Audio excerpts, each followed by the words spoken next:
Welcome back into NFL Daily. I am Tom Downey. Today's show, we're looking at one surprise cut candidate for all 32 NFL teams based on the latest ESPN roster projection. So picking a noteworthy, surprise, notable name who did not make that projection.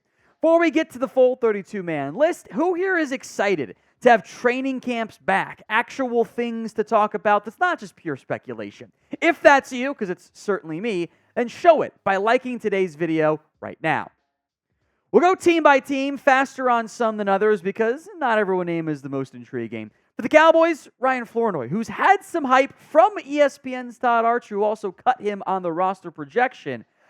Later round pick, good athlete, younger or smaller school guy. It's a little surprised seeing him left off the list and for the Cowboys to only carry 5 on that. Next up is Phidarian Mathis. Sorry, Producer Chris. I know you're a Bama boy. Producer Chris Daughtry, to be clear. Look, I would not be that shocked if he was cut, but that's still a big-time name given where he was drafted. The Commanders have invested in that defensive line room, though. Change could be coming. Thought about Darnay Holmes. He was an option here, too, since he keeps hanging around. Allen Robinson does stand out as a pretty big name, though. And for a receiving core that's a little shaky behind the assumed hope of a breakout year from first-year player Malik Neighbors, Robinson's release stands out. The biggest name of this bunch, though, is Eagles corner James Bradberry. And this would be noteworthy because the Eagles would be eating cap space to cut him and not have you be paying him more to not be on your team than for him to be on it. Now, there's 15.12 in dead money if released. It's a little bit less if they trade him, but not a massive figure. It's only about an extra 1.5 in savings. He's only got a $4.3 million cap hit. You could reduce that number and not pay that much on the cap this year, but you'd actually be paying more next year if you cut him versus keeping him by releasing him now. So I wouldn't be shocked if Bradberry, as bad as he was last year, hangs around for one more season. The Chiefs cutting Mecole Hardman, which I don't know if that's going to happen given the assumed suspension coming for Rashee Rice, and it'd be kind of funny to cut the Super Bowl winner, or game-winning touchdown winner, I suppose. Denver, Zach Wilson. Now, I don't think many of us believe in Zach Wilson at this point, but Denver did trade for him. Like, they gave up an asset to acquire him on the 53-man roster, and that would just leave Bo Nix and Jarrett Stidham. I think that is a bit of a surprise. Not that Wilson isn't a guaranteed roster lock talent, impact player, but you did trade for him. So I'm not sure I would assume he ends up getting released. The Raiders next up here, it's Chris Smith II, the safety from Georgia. He was a recent draft pick, 5th-round pick last year. Maybe not the most household name, but like there's a bunch of loaded talent in the safety room for Vegas at this time. Finally, for the AFC West, if you can't tell, we're going by division, by the way. Isaiah Spiller, the Chargers running back. He has been a huge disappointment so far out of Texas A&M. They've overhauled the running back room. It was a 4th-round pick. It's kind of a sizable asset to punt on before his contract is over. Now, a 2-part ask for today's pinned comment. So if an ad comes on YouTube here in a couple seconds, it's a great time to take advantage of what I'm asking you guys to do. I want you to shout out your favorite team and name someone you think gets cut. Bigger names preferable. No one cares if you cut the 5th-string wide receiver. But if the ad comes on YouTube, go down to the pinned comment and do that. Shout out your favorite team and name someone you think gets cut. How about this? A 1st-round pick getting cut from just a couple years ago. Lewis Cine, who I know at least one NFL team had a top 20 grade on him. It was the Cowboys because they leaked their draft board trying to showcase how high they were on Tyler Smith. They had a 1st-round grade on Cine. He fell to the back end of round 1 because of injuries, a variety of just unfortunate circumstances. He has played 10 games with 1 tackle in his NFL career. A change of scenery might be needed, but you don't see teams cutting a 1st-round pick quite that quickly. Bears, Larry Borum, the offensive tackle, he's contributed. And I think finding, even if it's not top end, but quality contributors isn't the most common outcome when it comes to offensive linemen. Be a slight surprise if he got cut. Now, Keaton Oladapo, the safety who's got some linebacker, I think, ability in certain packages too for the Packers is the cut here. He's on the NFI list, so it ends up being more of like, he's hurt, and we won't cut the 5th-round draft pick. Because 5th round is kind of like, you cut a 5th rounder after 1 year? Or before 1 year? That's not a great sign.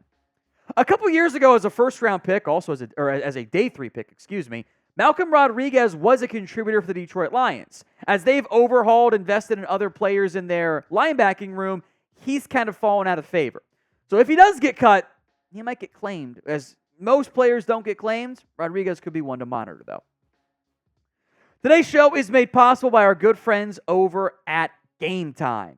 Prices tend to drop as whatever event you're trying to go to gets closer. But you shouldn't have to worry about, am I still going to have seats? Am I going to get the best price? GameTime takes care of that for you. The GameTime guarantee means you will always get the best price. If you find tickets in the same section and row for less, GameTime is going to credit you 110% of the difference. All-in pricing shows your total cost up front, and you can buy tickets in seconds with just 2 taps. We even got 24-hour return guarantees. If you return your tickets from within 24 hours from the time of purchase, you get a full credit to your GameTime account with 0 questions asked. They've got flash deals, zone deals, and so much more, and views from your seat. You can take your phone and just get a nice little live photo so you actually know what's around you and you're not potentially, blocked out by a foul pole or something. So download the GameTime app, create your account, and use code CHATSPORTS for $20 off your first purchase. Terms do apply, but again, create your account and redeem code CHATSPORTS for $20 off over at GameTime.co. Download the GameTime app for last-minute tickets at the lowest price, all guaranteed. To the AFC South, Jawar Jordan, the rookie out of Louisville, gets cut. Seems noteworthy. They did sign Cam Akers, by the way. He's not necessarily guaranteed a roster spot. Joe Mixon battling a soft tissue injury again. Tennessee cut their last draft pick in the projection. That's Jalen Harrell, the edge out of Michigan. I wonder if the better surprise cut candidate could be Rashad Weaver. New regime, by the way, all fighting for a roster spot at edge. The Jags going with just 2 quarterbacks. It's Trevor Lawrence, Mac Jones. They then cut C.J. Beathard. I think you could see, by the way, just as a general aside here, more teams do this offseason. The NFL rules have changed. The third QB can be a practice squad call-up. You might see vested veterans like Beathard get cut with the plan of you're going to go to the practice squad and you're going to be our emergency call-up each week as the third QB. The Colts are semi-changing their cornerback room, but Darrell Baker Jr. played a lot of snaps for them. One of the more snap count heavy players on this list. I don't think it's a guarantee he gets cut. So I was a little surprised to see him on there, given he played nearly 300 snaps last season. That's a sizable amount for someone getting cut. The Bills move on from a 5th-round pick in Justin Shorter. KJ Hamler could have been a decent name here as well. The Jets, who have drastically changed their offensive tackle room this past offseason, they cut Max Mitchell, who started games for them, was a 4th-round pick out of Louisiana. I think there could be trade value for a player like Max Mitchell, but there's Morgan Moses, there's Tyron Smith, there's Aluf Fashanu, and they drafted Warren Carter in the 4th round this year. Mitchell might have to move inside the guard. I don't think he's a great guard fit there. I see how a potential release or moving on stage could happen, despite having starter experience. JuJu Smith-Schuster is on here. The contract's not great. It makes it even a little bit tricky for the Patriots to cut him. But for New England, it might become a bit of a sunk cost fallacy of like, you know what, maybe you're better off playing the young guys, giving guys like Javon Baker and Jalen Polk and DeMario Douglas and or some combination of Tyquan Thornton or Kayshon Boutte. There's a lot of receivers that they go 3 deep of guys like, yeah, that guy spent time on an NFL roster or was a top 100-ish draft pick this year. Something's got to give there. JuJu, I think, would draw interest on the open market if released, since he is good every other year. We're in an even year, prime for about 800 yards. So is JuJu Smith-Schuster going to get cut? Get your predictions in for me in the comments. Y for yes, N for no. We consult with other chat sports hosts here for the most notable name, and I agree with my boy Nick Roloff over at Dolphins Today. We're going multiple choice here for Miami, because there were several noteworthy cuts. Jack Driscoll, who has a chance to emerge as at least the 4th offensive tackle, if not number 3. Elijah Campbell's played snaps on defensive special teams for Miami. There's been plenty of hype on young tight end Jody Fortson, one of the earliest free agency signings. Jeff Wilson, who got a kind of a restructured deal to potentially come back when they drafted players. Skylar Thompson at quarterback. A lot of stuff stands out there. We will also cheat and do another multiple choice candidate for the San Francisco 49ers. A lot of receivers. The math game is not mathing. Somebody noteworthy has to get cut. It was Trent Taylor in this case. Ambry Thomas and Rock Ya-Sin both cut at corner. Thomas was a somewhat recent third-round pick. Again, that's a sizable draft investment to move on from. Over to Arizona, they keep just 2 quarterbacks in the projection. Obviously, Kyler Murray. Obviously, Desmond Ridder. That means Clayton Tune potentially on his way out. There could be interest in him as a backup. I think that's going to be his role in the NFL. Not as many great options for the Rams. I will go with last year's 6th-round pick, Zach Evans. There were people who were high on him coming out of TCU. I understand why. I was higher on him than where he went, but he didn't make much of an impact in year 1. Seattle releasing one of their draft picks this year, DJ James, who I like, by the way.